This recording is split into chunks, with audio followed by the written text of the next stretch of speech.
ඒක එක්තරා විදිහක මගෙන් වෙන්න ඕන යුතුයකමක් විදිහට මම සලකනවා. ඉතින් ඒ ආරාධනාව කිරීම සම්බන්ධයෙන් සහ මාව නිර්දේශ කිරීම සම්බන්ධයෙන් මෙතන ඒ සංවිධායක මණ්ඩලය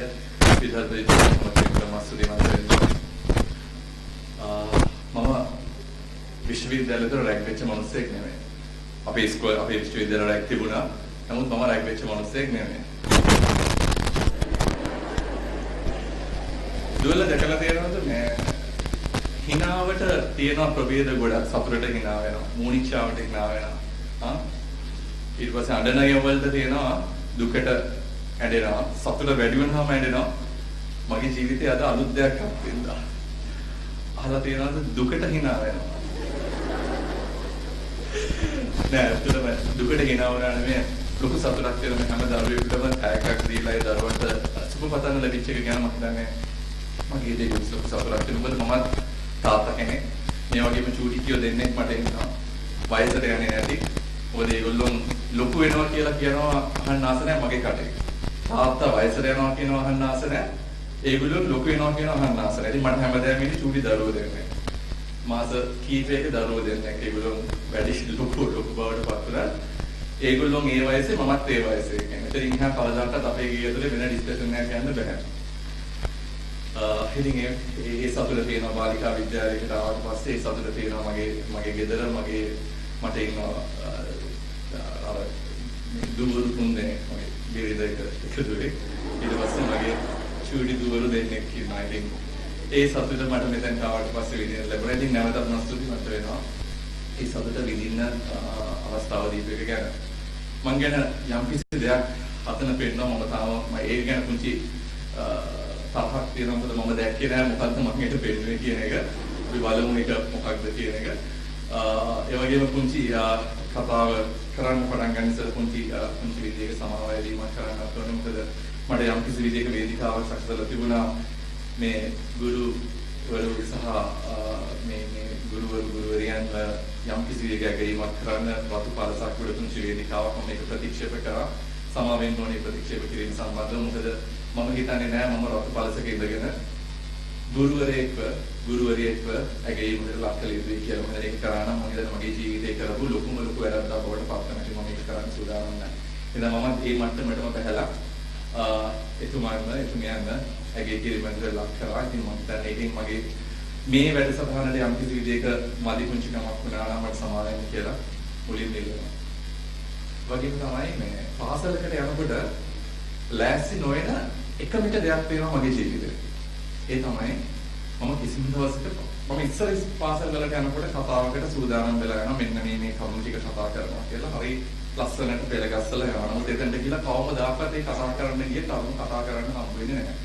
ඊට පස්සේ මම තීරණය කරා පාසල් වල යනකොට මම කතාවකට ලෑස්ති වෙලා යන්නෙම නැහැ කියලා. ඒ වගේම තමයි අදත් මම මෙතෙන්ට ආවේ.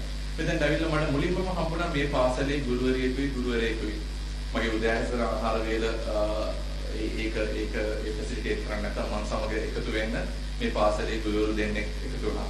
මම මේ ගුරුවරු දෙන්නත් එක්ක පුංචි පිළිසරණක කතා බහක නියුණා. එතනදී මතුවෙච්ච කරුණු කීපයක් එක මම හිතුවා මේ දරුවන්ට කතා කරන්න ඕනේ කියලා. මොකද මම හිතන්නේ අපි අතින් වැරදිච්ච ගොඩාක් දේවල් ටිකක් තියෙනවා මේ දරුවන්ට. මම සමහරවිට අපේ යුතුයකම් හරියට ඉෂ්ට නොකිරීම තුළින් අපි මේ සමාජය විනාශ මුඛයට ගෙනහිල්ලා තියෙනවා. අපේ ලස්සන ඉතිහාසයක් තියෙනවා. අවුරුදු 2000 ගණන් 3000 ගණන් ලිඛිත ඉතිහාසයක් තියෙනස්සේ ලංකාවේ එවිඩන්ස් බේස්ඩ් නැත්නම් හිස්ටරි එකට ගියොත් නැත්නම් අපි කියන දත්ත මත පදනම් වෙච්ච ඉතිහාසයකට ගියොත් ලංකාවේ ඉතිහාසය දුවනවා දුවේ පුතු නැහැ. දුවේ අවුරුදු 1,23,000කට වගේ ඈත ඉතිහාසයක. එහෙම ඉතිහාසයක් තියෙන ජනවාසයකට ශික්ෂාසාරයකට පවතින්න බෑ. හොඳ ගුණාංග තිබුණ නැත්නම් විද්‍යාව තාක්ෂණය ඔක්කොම පැත්තකට තියලා හොඳ වැලියුස් හොඳ ජීවිතය අගයක් තිබුණේ නැත්නම් එහෙම ඉතිහාසයකට එහෙම ශිෂ්ටාචාරයකට පවතින්න පුළුවන් කමක් නැහැ. ඒක එහෙම පැවතිච්ච જાතියක්. නමුත් අවාසනාවකට අපේ යුගය මම හිතන්නේ අපේ යුගයේ කොට පස්සේ මෙතන ඉන්න දෙමව්පියෝ ඒ වගේම මගේ වේදිකාවේ ඉන්න මේ ගුරු මහත්ම මහත්මිය මේ හැම කෙනෙක්ම වග කියන අපේ යුගය අපි පරාදයි. එතන ඔය ඇත්ත මේ දරුවන්ට කියලා දෙන්නේ නැතුව සුදු කොලයකින් වහලා කපරාරු කරලා සුද මැදලා පේන්ට් එකක් ඇප්ලයි කරලා මේගොල්ලන්ට පෙන්නුවොත් මම හිතන්නේ නැහැ කිසිම දවසක අපි මේ දරුවන්ට සාධාරණයක් කරනවා කියලා.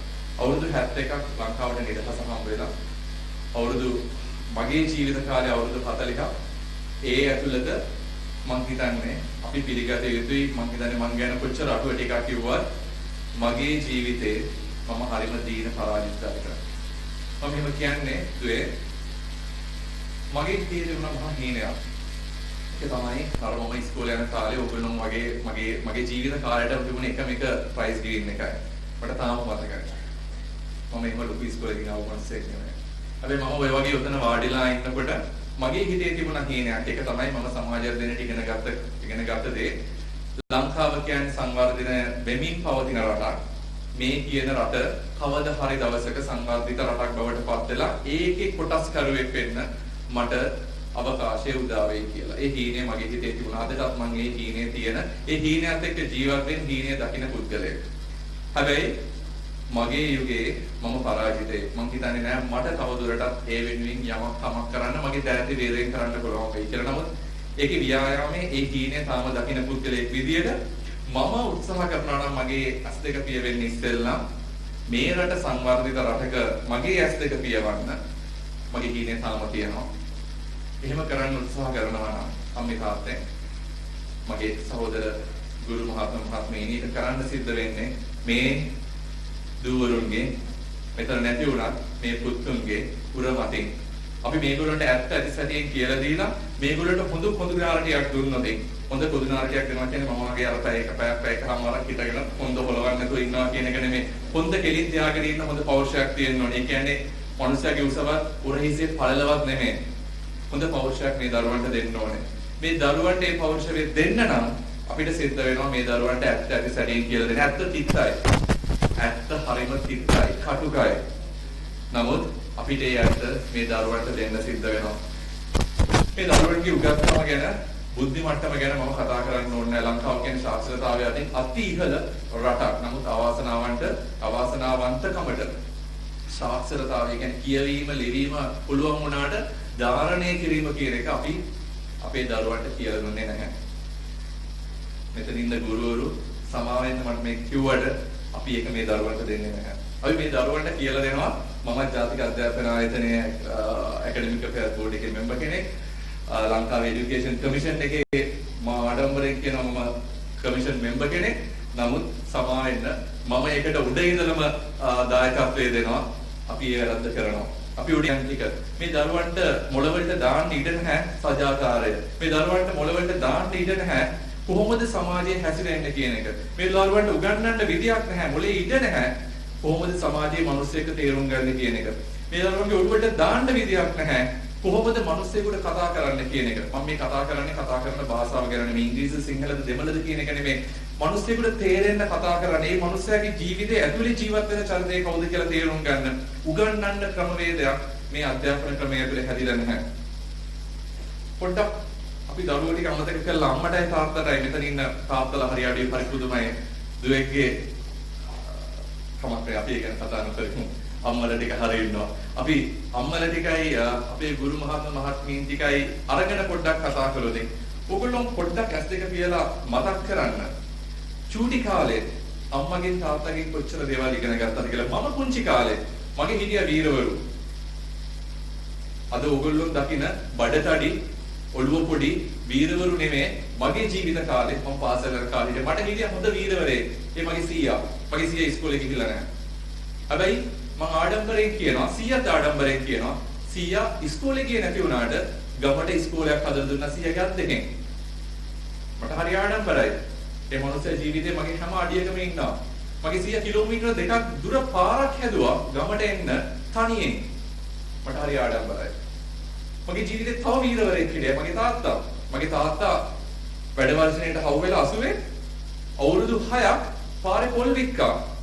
මම මෙතනට ගේන්න. මට හරි ආඩම්බරයි. කවදාකවත් දේශපාලකයෙක් ළඟ දණින් වැඩිච්ච නැති පියෙක්ගේ පුතෙක් මම.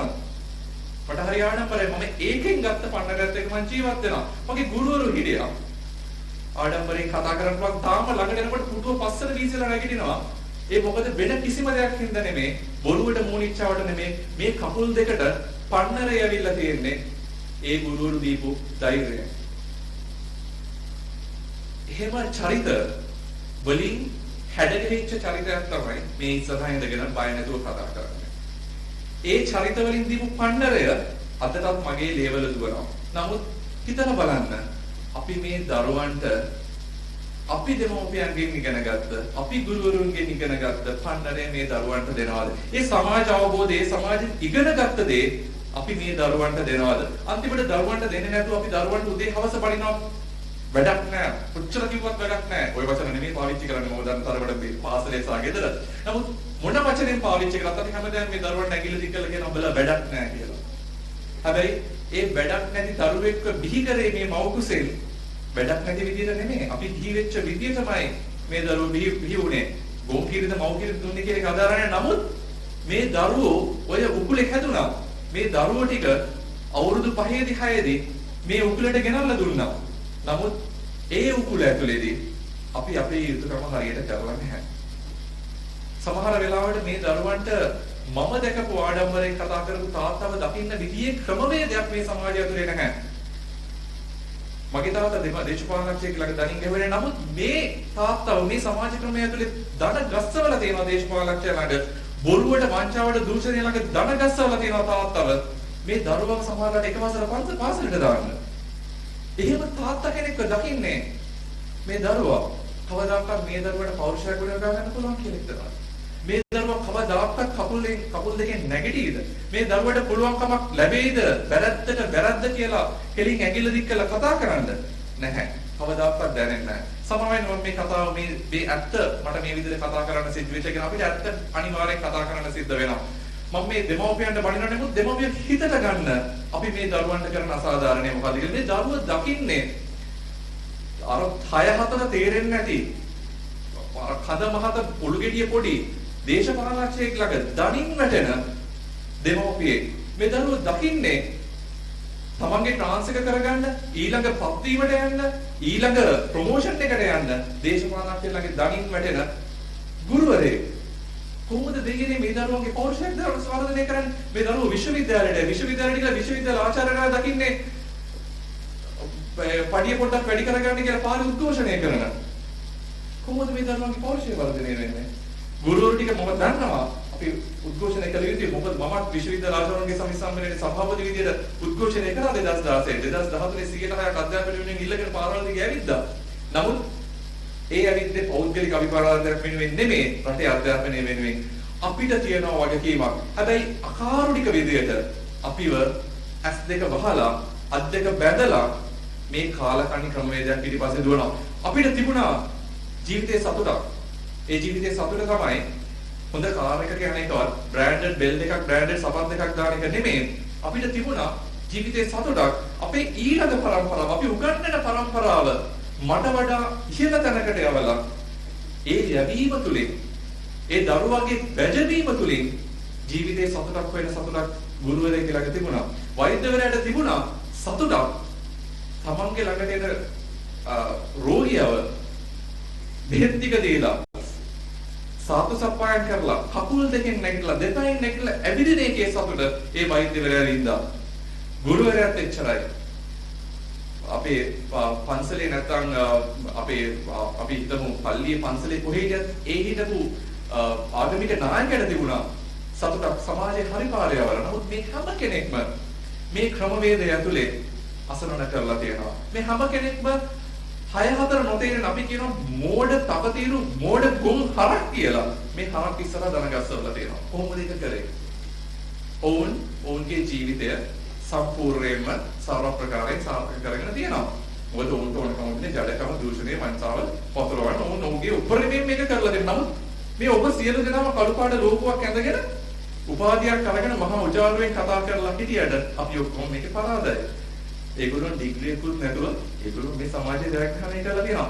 මේ දේ මේ දරුවන්ට කියලා දෙන්න දුන්නොත් මේගොල්ලන්ට කළු ලෝගෝවක් ඇඳුවොත් ඒක තමයි 71 වසරේ අර අපි ලින් අඩිය හොයාගෙන යන්න තියෙන පළවෙනි අඩිය උඩට නෙමේ පල්ලෙහාට. මේ දරුවෝ ටික දැකලා නැතුව ඇති නියම පෞරුෂයක් තියෙන පිරිමියෙක්. මේ දරුවෝ පෞරුෂයක් තියෙන පිරිමියෙක් විතර දැකලා ඇත්තේ සමහරවල්ලාට මේ පාසලේ මේ වෙන්න පුළුවන් පාසලේ මම අනන්තවත් දැකලා තියෙනවා දේශපාලඥයෝ ආරාධනා කරලා අර පඩි බඩගෙඩියක් තියෙන මොකද පිරිමියෙක්ගේ හැඩය සමහරවල්ලාට ගෑනු දරුවෝ දන්නේ නැහැ. ඉස්සර පිරිමියෙක් විතර අපි උත්සාහ කරේ අර V shape එකක් තියන ලස්සනට උරහිස් දෙකක් හදාගෙන පාටත් ඒ විදිහට ඉන්න උත්සාහ කරලා එහෙම පිරිමියෙක් අපි දැක්කේ. එහෙම පිරිමියෙක් අපි දැක නමුත් එහෙම පිරිමි චරිත නෙමේ අද සමාජය ඇතුලේ නියම චරිත බවට පත් කරලා මේගොල්ලෝ අන්තමන්ද වෙලා ඉන්නේ. මේගොල්ලන්ට ඇත්තටම මම්මුලා වෙලා තියෙනවා. මොකද මේගොල්ලෝ දන්නේ නැහැ නියම චරිත කවුද කියලා, නියම ප්‍රභූවරුන් කවුද කියන එක අපි මේ දරුවන්ට කියලා දෙන්නේ නැහැ. සමහර ලාවට නියම ගැහණියක් හොයාගන්න 100 වැලිකොළ දාසියක් අරගෙන පැය දෙකක් තුනක් මදින්න වෙනවා. සමාවෙන් අපි අර තාත්තේ මම මේක කිව්වඩ මොකද ගැහණිය කියන පුද්ගලයා මේ අර ආරෝපණ නැත්තම් ආටෝ පස්සේ හැංගිලා මේ දරුවෝ කවදාකවත් මේ ගුරුවරු අස්සේ මම දැකන්නේ සමහර පාසල් විශේෂයෙන් කොළඹ ප්‍රදේශයේ පාසල් වල මම හිතන්නේ ජීවිත කාලෙටම ඒ රූපය ඇතුලේ ඉන්න ගුරුවරිය දැකලා නැහැ දරුවෝ. මොකද අනිවාර්යෙන් 120 වැලිකොලයක්වත් ඕනේ. මොකද කවදාකවත් පාසල ඇතුලේ ඒ ගුරුවරියගේ නියම ප්‍රතිරූපය අපි දකින්නේ නැහැ. සමහරවිට ගෙදර ඉන්න අම්මත් ওই විදිහට වෙන්න පුළුවන්. මොකද අම්මා වැඩ ගෙදර එන්නේ රෑ ගොඩක් රෑ වෙලා ඒක දරුවෝ නීදී ඒ වෙලාවට මූණේ මේකප් එක හොදගත්තට වැඩක් නැහැ. මේ දරුවෝ නීදී මේ දරුවෝ ටික ධාරණය කරගන්න අම්මව දැකලා නැහැ. මේ අම්මව දකින්නේ නැතුව කොහොමද දෙයියනේ මේ දරුවෝ ටික කවදාකවත් අම්මා කෙනෙක් වෙන්නේ. මේ දරුවෝ අම්මා කෙනෙක් කියලා මේ දරුවෝ මේ දේව කරන්න උත්සාහ කළොත් මේ දරුවන්ගෙන් පිළිවෙල ඊළඟ පරම්පරාවට මොකද වෙන්නේ? මොකක්ද අපි කරන්නේ? මොන අසාධාරණයක්ද මේ දරුවන්ට අපි කරන්න උත්සාහ කරන්නේ? මේ දරුවන්ට අපි උගන්වන්න මානසික මම දන්නවා මමත් තාත්තා කෙනෙක් විදිහට මගේ බිරිඳ අම්මා කෙනෙක් විදිහට මම දන්නවා අපි මොනතරම් වෙහසක් ගන්නවද මේ දරුවන්ට උගන්වන්න කියලා. නමුත් මේ ඉගෙනීම ASCII මේ දරුවන්ට දෙන්න ඕනේ ගොඩාක් දේවල් අපි අයින් කරනවා. ප්‍රධානම දේ තමයි මේ දින සමාජ අවබෝධය. අපි මේ දරුවන්ට දෙන්නේ නැහැ. අපි මේ දරුවන්ව පුළුවන් තරම් සමාජයෙන් අයින් කරන්න සිද්ධ වෙලා තියෙනවා. සමාජයේ වටපිටාව මේ දරුවන්ට යවන්න පුළුවන් වටපිටාවක් නෙමෙයි තියෙන්නේ. පිරිමි දරුවෙක් එළියට යවන්න විදියක් නැහැ. මොකද මත්ද්‍රව්‍ය දූෂණය වංචාව හැමදැනම. හැබැයි මම කියනවා පිරිමි දරුවෙක් වුණා ඒ පිරිමි දරුවා කුඩු ගහන එක අත්විඳින්න ඕනේ කියලා. මම කුඩු ගහන එක අත්විඳින්න ඕනේ කියලා කියන්නේ කුඩු ගහ කරන් උරන්න කියලා කියන එක නෙමෙයි. කුඩු ගහන මිනිස්සෙක් ඉස්සරහා බැලුවනම් ඒ මිනිස්සයා විඳින දුක දැක්කනම් කවදාකවත් පිරිමි දරුවෙක් කුඩු උරන්නේ නැහැ. විශ්වවිද්‍යාලය ඇතුළට දරුවෝ එනවා අපි හිතනවා ක්‍රීම් ඔෆ් ද ක්‍රීම් කියලා මේ දරුවෝ ටික විශ්වවිද්‍යාලය ඇතුළට යනවා. නමුත් ඔබ ගියාට පස්සේ ඔබ දකි මේ දරුවෝ කී දෙනෙක් මත්ද්‍රව්‍ය වලට ඇබ්බැහි වෙනවද කියලා.